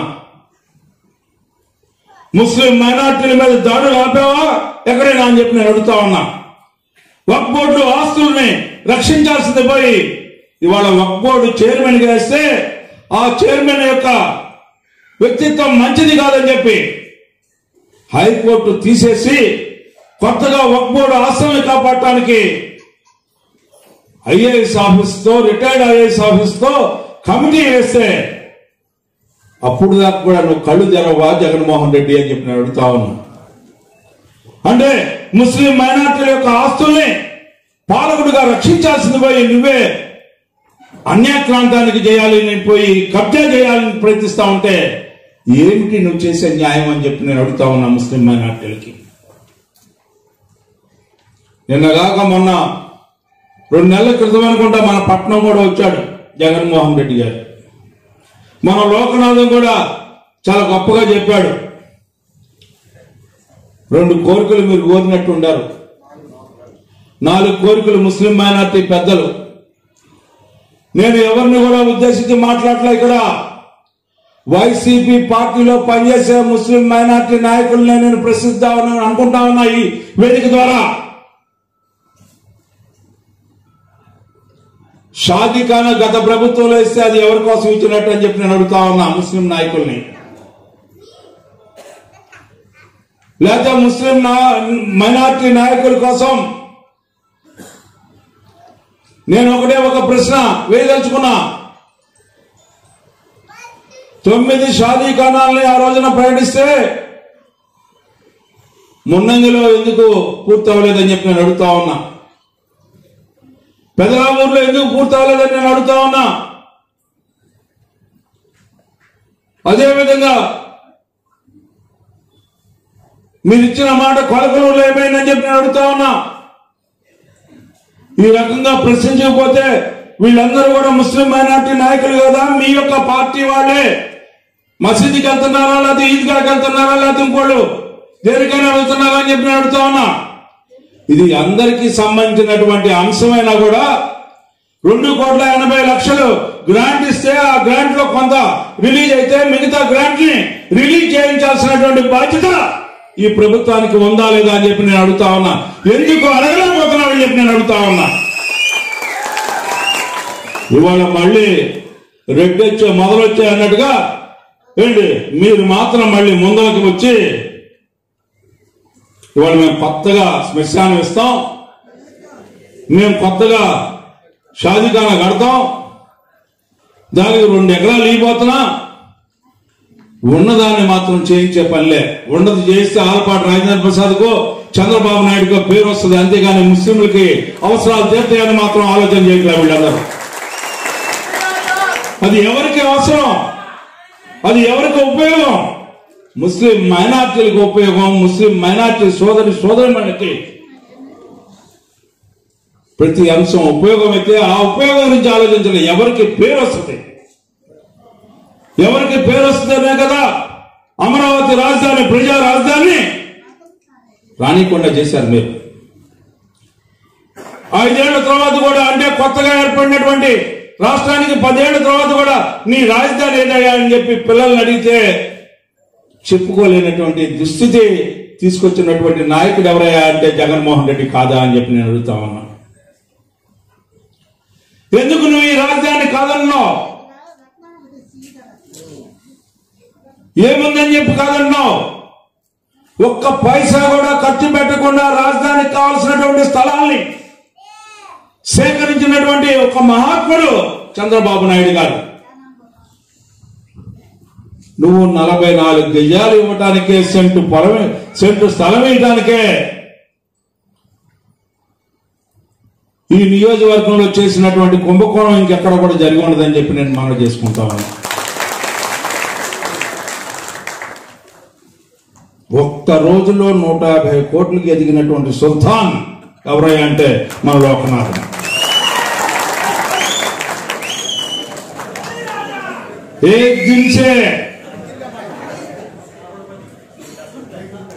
एक दिन का సుల్తాన్ ఒక రోజుతో అయిపోయినట్టు. మీకు హిందీ మాట్లాడటం రాట్లా. अरे एक दिन में सुल्तान है आपका तेनाली में. నేను చెప్పేది అబద్ధమా నేను అడుగుతా ఉన్నా. అబద్ధం అయితే అబద్ధం అని చెప్పండి. అరే పేదవాడికి 1 రూపాయికే మీరు ఇల్లు కట్టిస్తా అని చెప్పారు. 1 రూపాయి సొంత ఎన్నికల సహకారం అని చెప్పి ఇవాళ సాక్షి పేపర్లో పెద్ద ప్రకటన, కొన్ని 100 కోట్ల రూపాయలు ఆ సాక్షి పేపర్ కి ప్రకటన ద్వారా ప్రభుత్వం యొక్క డబ్బుని సంపాదించుకునే మార్గం. సిమెంట్ అమ్మి భారతీ సిమెంట్స్ కి, పేపర్లు అమ్మి సాక్షి పేపర్ కి భారతి గారికి. ఏమిటండి సంపాదన? ఎవరికండి సంపాదన? ఎవరిదండి డబ్బు? మనది. ప్రజల డబ్బుని నిత్యం కూడా దోచుకుంటున్నటువంటి ప్రభుత్వం ఏదైనా ఉందంటే ఇవాళ రూపాయికి ఇల్లు కడతారన్నావు.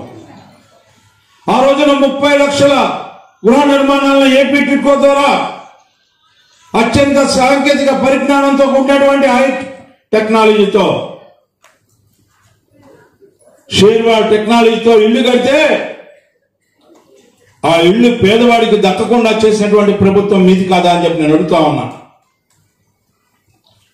ఇవాళ పేదవాడికి ఆ ఇల్లు ఇవ్వకుండా ఇవాళ నువ్వు పేపర్లో చెప్పావు, నీ పేపర్లో చెప్పిందని నేను చెప్తాను. 1,80,000 రూపాయలు కేంద్ర ప్రభుత్వం ఇస్తే 35,000 రూపాయలు పాల వడ్డీకి ఇప్పించాయంట. అంటే మహిళల దగ్గర నుంచి తీసుకొని 15,000 రూపాయలు ఇసుకిచ్చాయంట. ఎవడబ్బ సొమ్మండి ఇసుక? ఇసుక మంది, నువ్వు ఇచ్చేదండి. నా పక్కన ఉన్న రేవు పేదవాడికి ఇసుక కావాలంటే ఇవాళ కొనుక్కోవాల్సిన పరిస్థితి. 5,000 రూపాయలు పెట్టి ఉచిత ఇసుక విధానాన్ని తీసేసి నువ్వు 15,000 రూపాయలు నాకు ఇసుక ఇచ్చానని చెప్పి చెప్పుకునే మాటలకి సిగ్గుందా అని చెప్పి నేను అడుగుతా ఉన్నా. ఇంకొక 40,000 రూపాయలకి చాలా తక్కువ ధరకి. ఏమిటంటే నువ్వు ఇచ్చిన తక్కువ ధర? తోస్తే పడిపోయే కిటికీ, నెడితే ఇరిగిపోయే తలుపు ఇచ్చి నా దగ్గర 40,000 రూపాయలు దోచుకొని మొత్తం 70,000 రూపాయలు ఏదో సహాయం చేసినట్టుగా నా మీద భారం వేసి 1,80,000 కేంద్ర ప్రభుత్వాన్ని 70,000 2,50,000 రూపాయలు ఈ రోజు ఇచ్చానంటే ఆ రోజునే 2 లక్షల రూపాయలు ఇచ్చినటువంటి చంద్రబాబు నాయుడు గారు ఏ రోజున 2019కి ముందు ఆ రోజున ఇసుక ధర 190 రూపాయలు, ఇటుక ధర 4 రూపాయలు, ఇనుము ధర 35 రూపాయలు, ఇసుక 1,500కు వచ్చే ఇసుక. ఇవాళ అదే ఇటుక ధర 9 రూపాయలు, అదే ఇనుము ధర 75,000 రూపాయలు. అదే ఇటుక 9 రూపాయలు అయితే ఇనుము ధర 75,000 రూపాయలు. ఈ రకంగా నువ్వు ఆ రోజున ఇల్లు కట్టుకుంటే ఎంత అయ్యేది, ఈ రోజున ఇల్లు కట్టుకుంటే ఎంత అయ్యేది? ఒక్కసారి ఆలోచన చేయమని చెప్పి నేను అడుగుతా ఉన్నా. స్థలానికి 2,50,000 రూపాయల నుంచి 20 లక్షల రూపాయలు రేట్ వేశాడు. నేను అడుగుతా ఉన్నా, ఇవాళ వరకు కూడా నువ్వు ఎంత మోసమో ఒక్కసారి ఆలోచించండి. రిజిస్ట్రేషన్ చేశాను, కన్వెయన్స్ డీడ్ ఇచ్చాను, నీకు సర్వ హక్కులు ఇచ్చాను, అన్ని ఇచ్చాను. కానీ నీ రిజిస్ట్రేషన్ కాగితాలు నా దగ్గర ఉంటాయి. 10 ఏళ్ళ వరకు నీకు ఇయ్యను, 10 ఏళ్ళ వరకు నీకు కావాలంటే ట్రూ కాపీలు ఇస్తాను, 10 ఏళ్ల తర్వాత అమ్ముకోమని. అంటే నీకు 10 ఏళ్ల వరకు కూడా, ఈ 10 ఏళ్ల వరకు ఉండటం పాఠం కాదు నాయన, ఈ 10 ఏళ్ల వరకు కూడా నేను బానిసలాగా నీ కింద ఉండాలి. నువ్వు నాకు ఇచ్చేదేమన్నా ఉంటే, పెట్టేదేమన్నా ఉంటే ఇవాళ పెట్టు. నేను పెడుతున్నా, 10 ఏళ్ల తర్వాత నీకు హక్కు వచ్చింది అని చెప్పి ఇప్పుడే హక్కు రాశాను. కానీ వీలునామా రాశాడు మా తాత కూడా. మా తాత 100 ఏళ్ళు బతికాడు. 50 ఏళ్ళు అప్పుడు వీలునామా రాసి నేను చచ్చిపోయిన తర్వాత మనవడా అన్నాడు. నేను 50 ఏళ్ళు ఆయన జోళ్ళ చచ్చిపోయా. అట్లా ఉంది సామెత. ఈ 10 ఏళ్ళు కూడా నువ్వు దోచుకుంటా ఉంటే నేను చూస్తా ఉండాలి. ఇక దోచుకునేది కూడా నన్ను అడ్డం పెట్టుకొని దోచుకుంటా ఉన్నావు. ఉన్నవాడిని దోచుకుంటే సరే, కానీ వాళ్ళు లేని వాడిని దోచుకుంటున్నటువంటి ప్రభుత్వం ఏదైనా పేదవాడిని పేదవాడిగా చేస్తే ప్రభుత్వం ఏదైనా ఉందంటే ఇళ్ల రూపంలో నరరూప రాక్షసుడైన జగన్మోహన్ రెడ్డి గారి ప్రభుత్వం అని చెప్పి మనం చేస్తా ఉన్నాం.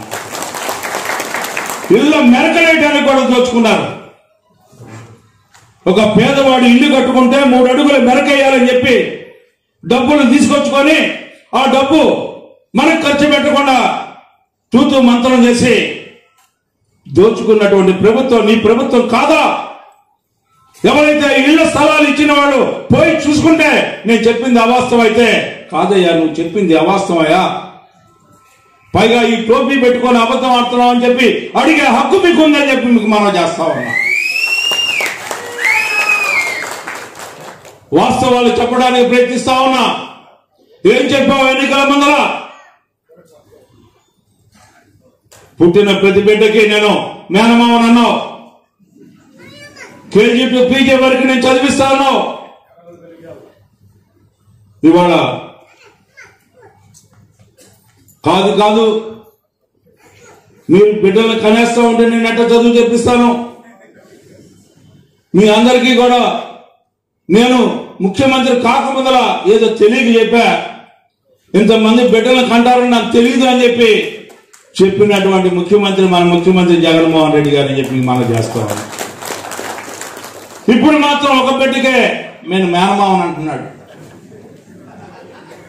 మిగతా వాళ్ళందరికీ ఏం మామో ఫేక్ మామో లేకపోతే ఏం మామో మీరే చెప్పాలి. మీ బిడ్డలైనా ఇంగ్లీష్ మీడియం చదువుకున్నది, మా బిడ్డలు చదువుకోవద్దా అని చెప్పినప్పుడు నేను కూడా గర్వపడ్డా. ఇలాంటి ముఖ్యమంత్రి రావడం చాలా సంతోషంగా ఉందని చెప్పి.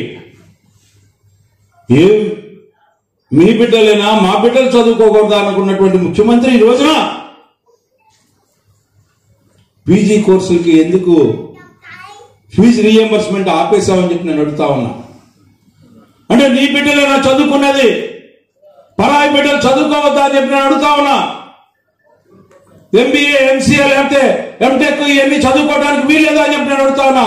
ఎవరు ఎంతమంది విదేశీ విద్యకి వెళ్ళారు ఈ యొక్క 5 సంవత్సరాల్లో? ముస్లిం మైనార్టీల నుంచి ఈ పట్టణం నుంచి ఎంతమంది చదువుకోవడానికి వెళ్ళారు ఒక్కసారి చెప్పమని చెప్పి నేను అడుగుతా ఉన్నా. ఈ రోజున వెళ్ళిన వాళ్ళ పరిస్థితి అయోమయం, ఘోరాతి ఘోరం. ఆనాడు వెళ్ళి 1వ సంవత్సరం 2వ సంవత్సరం పూర్తి చేసి ఇంకా 3వ సంవత్సరం 4వ సంవత్సరానికి వస్తుంది అనుకుంటే అరచేతిలో వైకుంఠం చూపించినటువంటి మహానుభావుడు ఎవరైనా ఉన్నారంటే శ్రీ జగన్మోహన్ రెడ్డి గారని చెప్పి మనం మాట్లాడుకోవాలి. అంతేకాదు ఈ రోజు ఒక్కసారి మీరు గమనించండి,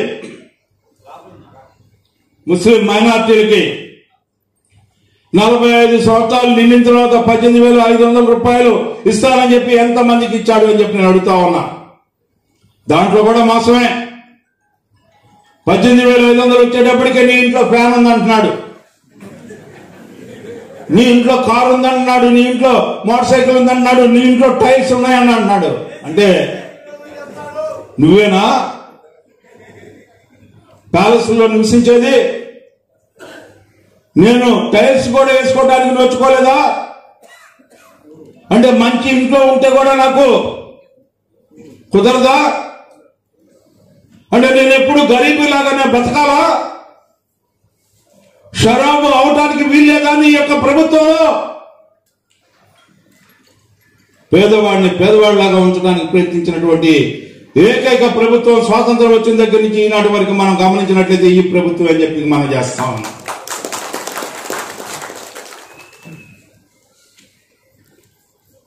ఖలీల్ గారు చాలా చెప్పాడు, నేను అటు డోలి గట్లా చంద్రబాబు నాయుడు గారు హయాంలో ఏం చేశావనే దానికి నేను అడుగుతా ఉన్నా. ఈ ప్రభుత్వం వచ్చిన తర్వాత ముస్లిం మైనార్టీలకి ఇది చేశామని చెప్పండి. ఆఖరికి ఆనాడు స్వర్గీయ నందమూరి తారక రామారావు ఎక్కడో బాంబేకి వెళ్ళి హజ్ యాత్ర చేయాల్సిన పరిస్థితి వెళ్తే బాంబేకి వెళ్లాల్సిన పరిస్థితి నుంచి హైదరాబాద్ తీసుకొస్తే ఉమ్మడి రాష్ట్రంలో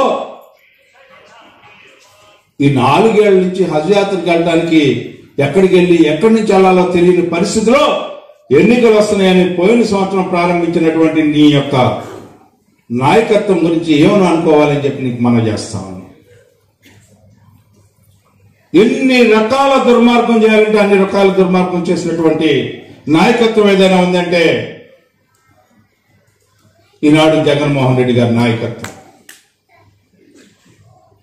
నువ్వు 25 మంది ఎంపీలు గెలిపిస్తే ప్రత్యేక హోదా తీసుకొస్తాను, తలలు వంచుతానన్నావు. వాళ్ళ తలలేమో గానీ నువ్వు మాత్రం 30 సార్లు సాష్టాంగ నమస్కారం చేసి వచ్చినటువంటి నాయకత్వం ఏదైనా ఉందంటే జగన్మోహన్ రెడ్డి నాయకత్వం అని చెప్పి మనం దేనికోసం 43,000 కోట్ల ఆస్తులు సీజ్ చేయించుకోబడ్డటువంటి ముఖ్యమంత్రి నువ్వు. ఈనాటికి బెయిల్ మీద కొనసాగుతున్నటువంటి ముఖ్యమంత్రివి. ఈనాటికి 11 ఈడీ కేసులు, 7 సిబిఐ కేసులు, 18 కేసుల్లో ఛార్జ్ షీట్ వేయించుకొని ఒక్కరోజు కూడా కోర్టుకు వెళ్లకుండా డిశ్చార్జ్ పిటిషన్ వేసుకొని మనకేదైనా ఆరోగ్యం బాగపోతే ఏదైనా కేసు ఉంటే ఆ కేసుని వెళ్లకుండా ఉండేటప్పుడు ఒక పిటిషన్ వేసుకుంటాం లాయర్ గారి దగ్గర.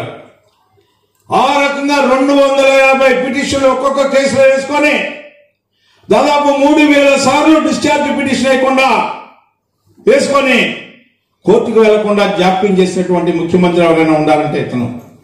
కానీ మన మీద అక్రమంగా కేసులు పెట్టి అక్రమంగా నిర్బంధించి మన నాయకుడిని అరెస్ట్ చేయించినటువంటి ఘనత ఇతనికే దక్కిందని చెప్పి నేను అడుగుతా ఉన్నా. ఏం నేను బాబాయ్ చనిపోతే ఆ కేసులో ముద్దాయిలు ఎవరో తేలిందా ఇప్పటి వరకు? దానికి జాల్లా దీనికి జాల్లా. నువ్వు విశ్వసనీయత గురించి మాట్లాడుతావు. నేను ఒక్కడనే వస్తున్నా, దేవుడి బిడ్డగా మీ దగ్గరికి వస్తున్నా, ముస్లిం మైనార్టీలు బీసీలు ఎస్సీలు బిడ్డగా మీ దగ్గరికి వస్తున్నానని చెప్తున్నావు. ఆ తల్లి విజయమ్మ నీ కోసం ఏ రకంగా పాటుపడిందయ్యా? బైబిల్ని పట్టుకొని ఇంటింటికి తిరిగి, వీధి వీధికి తిరిగి, గల్లీ గల్లీకి తిరిగి, రాష్ట్రం మొత్తం తిరిగి నిన్ను ముఖ్యమంత్రిని చేస్తే ఆ తల్లి విజయమ్మ ఎక్కడుందయ్యా? నువ్వా విశ్వసనీయత గురించి మాట్లాడేదని చెప్పి నేను అడుగుతా ఉన్నా. నీ చెల్లి షర్మిలమ్మ కాళ్ళు కొట్టుకొని నువ్వు ముఖ్యమంత్రి అవడానికి చేసిన ప్రయత్నం, ఇప్పుడు ఆ పార్టీ మారి ఇంకో పార్టీ ప్రెసిడెంట్ అయితే నువ్వు విశ్వసనీయత గురించి మాట్లాడుతున్నావు. నువ్వేదో మమ్మల్ని రక్షించడానికి నీ కుటుంబాన్ని రక్షించలేనటువంటి వ్యక్తివి. నేను ఎవరో సోదరు చెప్తా ఉన్నాడు, గొడ్డలు చూపించి, పైన గొడ్డలు చూపించో కింద గొడ్డలు చూపించో అంటే మాకు అర్థం కాల. వాళ్ళ నాయన చనిపోవడానికి, కింద వాళ్ళ బాబాయ్ చనిపోవడానికి రెండింటికి కారణం నువ్వే అని చెప్పినటువంటి మహానుభావుడు ఒక ఆయన ఉన్నాడు. ఇది వాస్తవమేమో. ఎందుకంటే నిర్దాక్షిణ్యంగా నువ్వు సమాజంలో ఉన్న ప్రజలందరినీ ఇబ్బంది పెట్టుకుంటూ అభద్రతా భావాన్ని సృష్టించి, భయభ్రాంతులను సృష్టించి పబ్బం గడుపుకునే నీకు ఈ రోజున ముస్లిం మైనార్టీలు హక్కుల్ని కావు రాస్తా ఉన్నావు. వాళ్ళ నువ్వుకి ఓటు అడిగే హక్కు నీకేముందయా అని చెప్పి నేను అడుగుతా ఉన్నాను. అందుకే ఈ రోజున ప్రత్యేకంగా మీ అందరినీ కోరుతా ఉంది నేను ఒకటే, తెలుగుదేశం పార్టీ ఆవిర్భావం నుంచి ఈనాటి వరకు కూడా మీకు ఒక ప్రత్యేకమైనటువంటి సముచితమైనటువంటి గౌరవాన్ని ఇచ్చినటువంటి ఏకైక పార్టీ తెలుగుదేశం పార్టీ అని చెప్పి మీ అందరికి గుర్తు చేస్తాము. మీ సమస్యలు ఉంటే నిర్భయంగా అడగొచ్చు, నిర్భయంగా మాట్లాడొచ్చు. ఎప్పుడు కూడా మీకు అండదండలుగా ఉంది. ఆ రోజున బుడే ఖాన్ దగ్గర నుంచి, లాల్జాన్ బాషా గారి దగ్గర నుంచి, ఫరూక్ గారి దగ్గర నుంచి మన నాయకుడు షరీఫ్ గారి వరకు కూడా ఈ రాష్ట్ర రాజధానిని కాపాడటానికి ప్రయత్నించినటువంటి మహానాయకుడు షరీఫ్ గారు అయితే ఆయన్ని ఆ రోజున ఎన్ని మాట్లాడినారో ఒక్కసారి గుర్తు తెచ్చుకోండి. బూతులు మాట్లాడినటువంటి, మతాన్ని అపహాస్యం చేసినటువంటి ఈ వైసీపీ పార్టీ ప్రభుత్వానికి ఓటేస్తారా? సముచితమైన స్థానాన్ని, గౌరవాన్ని ఎప్పుడు కూడా మిమ్మల్ని విడవనటువంటి, మీరు మమేకమైనటువంటి తెలుగుదేశం పార్టీకి ఓటేస్తారా అనేది ప్రశ్న మన ముందు ఉంది అని చెప్పి మీకు మనవి చేసుకుంటూ, ఈ రోజున మీరు నాకు ఇచ్చిన అభిమానానికి, ఆదరణకి నేను ఎప్పుడు కూడా మర్చిపోలేను. నా ఆఖరి శ్వాస ఉన్నంత వరకు నా జీవితం మీతోనే అని చెప్పి మరొకసారి మనవి చేసుకుంటూ మీ దగ్గర సెలవు తీసుకుంటా ఉన్నాను. జై తెలుగుదేశం, వర్ధిల్లాలి తెలుగుదేశం పార్టీ, వర్ధిల్లాలి తెలుగుదేశం పార్టీ, వర్ధిల్లాలి తెలుగుదేశం పార్టీ, వర్ధిల్లాలి తెలుగుదేశం జనసేన ఐక్యత, వర్ధిల్లాలి తెలుగుదేశం జనసేన ఐక్యత. ఈ రోజున ఒక డిక్లరేషన్, స్థానిక స్వపరిపాలన, ఆత్మగౌరవం, ఆత్మవిశ్వాసం పేరుతో ఈ రోజున ప్రియమైన మహమ్మద్ కుద్దూస్ గారికి ఎక్స్ప్లోర్ లెటరు, అదేవిధంగా పసుపులెట్ త్రిమూర్తి గారికి, ఇప్పుడు అధికారంలో ఉన్న వాళ్ళకి, పదవుల్లో గతంలో పదవుల్లో అనుభవించిన వాళ్ళకి ఈనాడు సమాజాన్ని ఏ రకంగా దోచుకుంటా ఉన్నారనే దానికి ఒక్క నిమిషంలో పూర్తి చేసి, క్షేత్రస్థాయిలో సుస్థిరాభివృద్ధికి, సుపరిపాలనకు, పాలకుల్లో జవాబుదారీతనాన్ని పెంపొందించేందుకు పంచాయతీరాజ్ వ్యవస్థ కీలకం. అధికార వికేంద్రీకరణ లక్ష్యంగా రాజ్యాంగబద్ధంగా ఈ వ్యవస్థని ఆవిష్కరించింది. తెలుగుదేశం ప్రభుత్వం పంచాయతీరాజ్ వ్యవస్థ గౌరవాన్ని పెంచింది. పంచాయతీల సాధికారత లక్ష్యంగా పనిచేసింది. పంచాయతీలకు సక్రమంగా నిధులు కేటాయించడం, క్షేత్రస్థాయిలో అభివృద్ధి పరుగులు పెట్టింది. సర్పంచులకు అత్యంత గౌరవాన్ని ఇచ్చింది. టీడీపీ ప్రభుత్వ హయాంలో ఆంధ్రప్రదేశ్ లోని 7 పంచాయతీలకి జాతీయ అవార్డులు వచ్చాయంటే అది ఆనాటి ప్రభుత్వం యొక్క దృక్పథం. ఈ వైసీపీ ప్రభుత్వం ప్రత్యామ్నాయ వ్యవస్థలను ప్రవేశపెట్టి పంచాయతీరాజ్ వ్యవస్థని చిత్రం చేసింది, నాశనం చేసింది. జగన్ పాలనలో 20 మంది పైగా సర్పంచులు ఆత్మహత్య చేసుకున్నారు, మానసిక బాధలకి తట్టుకోలేక. స్థానిక స్వపరిపాలన సంస్థలను సమర్థవంతంగా తీర్చిదిద్దడానికి రాబోయే మన ప్రభుత్వం చర్యలు తీసుకుంటుంది అని హామీ ఇస్తా ఉన్నారు.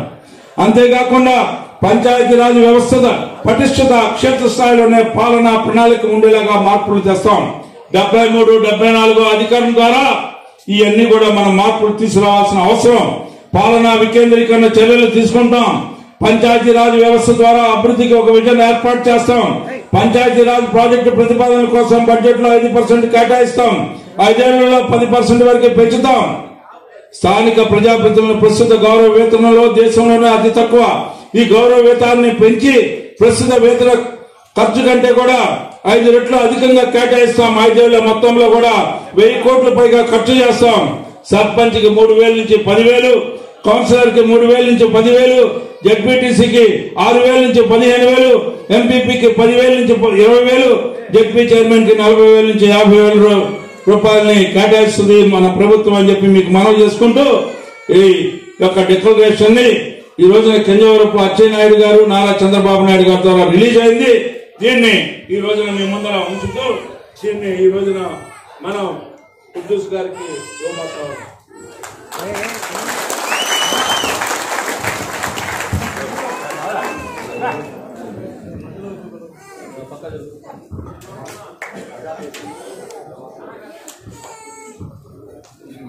मेरे माँ बहनों, थोड़ी देर में नमाज की इंतजाम हुआ। आप तमाम वजू बना लेके बाजुक में नमाज पढ़ने के बाद दावत का लेके जाना करके गुजारिश है। एक लाख सुनते बैठ 1 लाख దయచేసి ఒక 2 నిమిషాలు ఆలపాటి రాజప్రసాద్ గారి మీద మనకున్నటువంటి అభిమానంతో రాజప్రసాద్ గారు తెనాలి నియోజకవర్గంకి వచ్చి 15 సంవత్సరాలు పూర్తయిన సందర్భంగా ఈ 15 సంవత్సరాల కాలంలో ఇందా పెద్దలందరూ చెప్పారు ఇంత వదిలింటాయని 10 సంఖ్యల నుండి 50 సంఖ్యల నుండి 100 సంఖ్యల నుండి ఈ రోజు వేల సంఖ్యలకి తెనాలి నియోజకవర్గం ముస్లిం మైనార్టీ వర్గాలు తెలుగుదేశం పార్టీ ఆలపాటి రాజప్రసాద్ గారి అండదండలతో ఉండవని చెప్పేసి అంటే దానికి కారకుడు మహానుభావుడు ఆలపాటి రాజప్రసాద్ గారు మనకి ఇచ్చినటువంటి ఆదరణ, ఆప్యాయత, అనురాగం అని చెప్పేసి సందర్భంగా మీకు గుర్తు చేస్తా ఉన్నాం. ఇదంతా ఎందుకు చెప్తున్నాం అంటే ఈ రోజు ఆత్మీయ సమావేశం పెట్టడానికి ఖచ్చితంగా రాజకీయ కోణం ఉంది. ఈ రోజు జరుగుతున్నటువంటి తెనాలి నియోజకవర్గంలో రాజకీయ చర్చ ఏ విధంగా సాగుతుందో ఇక్కడ ఉన్న ప్రతి ఒక్కరికి కూడా తెలుసు. ఇదే సందర్భంగా తెలుగుదేశం పార్టీ కేంద్ర కార్యాలయానికి పెద్దలు నారా చంద్రబాబు నాయుడు గారికి కానీ లోకేష్ నాయుడు గారికి కానీ ఒకటే తీర్మానం చేయదలుచుకున్న ఈ యొక్క ఆత్మీయ సమావేశం ద్వారా ఈ నియోజకవర్గంలో ఈ రోజు ఆత్మీయ సమావేశం ఆలపాటి రాజప్రసాద్ గారి కోసం పెట్టుకున్నది కారణమే దానికోసం చెప్పేసి ఈ సందర్భంగా మైనార్టీ నాయకులుగా ఒకటి విన్నవిస్తా ఉన్నాం. ఈ రోజు ఈ సమావేశానికి 1,500 మంది తెనాలి నియోజకవర్గంలో అందుబాటులో ఉన్నటువంటి కార్యకర్తలు వస్తే 1,500 మంది అంటే 15,000 కుటుంబ సభ్యులుగా ఒకళ్ళు 3, 4 అంటే 6,000 మంది ఈ రోజు తెలుగుదేశం పార్టీ ఆలపాటి రాజప్రసాద్ అంటదనుకున్నాం. అంటే నేను ఒక్కనే కాదు, నేనంటే మహమ్మద్ కుద్దూస్ గారు, నా కుటుంబం, నేను, నా భార్య, 2 పిల్లలు, 4 అంటే నా అన్నదమ్ములు గాని, నా అప్పచెల్లెలు గాని, నాకున్నటువంటి నా కుటుంబ సభ్యులు ఒకళ్ళు లెక్కేసుకుంటే 100 మంది లెక్కేసుకుంటే ఈ రోజు లెక్కేసుకుంటే 15,000-20,000 మంది తెనాలి నియోజకవర్గంలో 70% పైచలకు ఈ రోజు ఆలపాటి రాజప్రసాద్ గారి వెనక నడవడానికి సిద్ధంగా ఉందా అని చెప్పి సందర్భంగా తెలియజేస్తాను. ఇవాళ ఒకటే చంద్రబాబు నాయుడు గారిని విజ్ఞప్తి చేస్తా ఉన్నాం. దయచేసి ఇక్కడ ఈ ప్రాంతంలో ఉన్నటువంటి ప్రధానమైన ఓటింగ్ శాతం ప్రకారం ఎవరితో ఉన్నారు సోదరులారా, ఒకటే మిమ్మల్ని అందరినీ ఆలోచన చేయమని కోరుతా ఉన్నాం. ఈ 5 సంవత్సరాలు 2019 ముందు వదిలేసాయి. 2019 ఎన్నికల తర్వాత తెలుగుదేశం పార్టీ పరాజయం తర్వాత మీ అందరికీ మనందరికీ ఈ నియోజకవర్గంలో ఉన్నటువంటి కులాల, మతాల, ప్రాంతాలకు అతీతంగా ఎవరు మన కష్టాల్లో, సుఖాల్లో, దుఃఖాల్లో, నష్టాల్లో మనకు అండగా నిలబడ్డారని చెప్పేసి ఆలోచన చేయండి. ఈ రోజు కొత్తగా వస్తా ఉంటారు, ముసి నవ్వుతో వస్తా ఉంటారు, చిరు నవ్వుతో వస్తా ఉంటారు. మీ మీద, నా మీద ఎక్కడలేని ఆప్యాయత, అనురాగం పంచడానికి ఓట్ల కోసం, ఎన్నికల కోసం వచ్చే వ్యక్తులు ఉంటారు. దయచేసి ఆలోచించండి. ఈ వ్యక్తి ఎప్పుడైనా ఆ విధంగా మనతో ఉన్నాడు 5 సంవత్సరాలు, గతంలో 10 సంవత్సరాలు అని చెప్పేసి ఆలోచన చేయమని చెప్పేసి కోరుతా ఉన్నాం.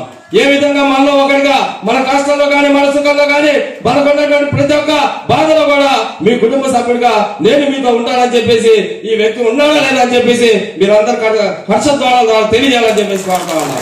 అందులోనే ఒకటే చెప్తా ఉన్నాం, గతంలో కూడా తెలుగుదేశం పార్టీకి ముస్లిం మైనార్టీ వర్గాలు ఈ రాష్ట్ర వ్యాప్తంగా కూడా నారా హమారా టీడీపీ హమారా అని చెప్పేసి నినాదంతో పనిచేశాం. వాస్తవం కాదా? ఇవాళ తెనాలి నియోజకవర్గం నుండి మనందరం కూడా ఒకటే నినాదం, ఆలపాటి రాజా ఆలపాటి రాజా ఆలపాటి రాజా హమారా ఆలపాటి రాజా. ఖచ్చితంగా ఆ దిశగానే ఇక్కడ రేపు మీరు ఏదైతే సీట్లు నిర్ణయిస్తున్నారో దానికి ఇక్కడ ఈ రోజు ప్రధానమైన ఓటింగ్ శాతం 33,000 ఓటింగ్ ఉన్నటువంటి ముస్లిం మైనార్టీ వర్గాలు ఒక తాటిపై వచ్చి రాజేంద్ర ప్రసాద్ గారితో తోడు ఉండడం తప్పితే ఇంకో భిన్నంగా ఆలోచిస్తే ఖచ్చితంగా మేము సహకరించామని చెప్పేసి దయచేసి మమ్మల్ని అన్యంగా భావించద్దు.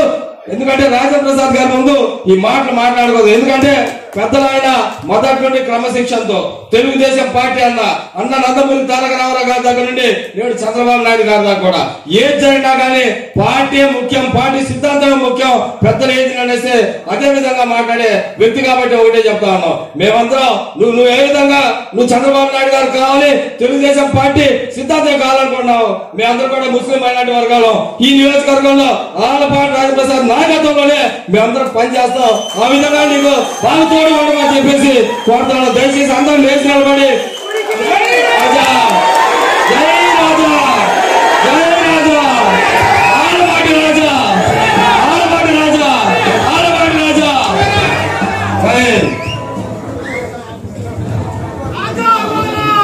తెనాలి టైగర్ తెనాలి టైగర్ రాజా గారు ఎప్పుడు కూడా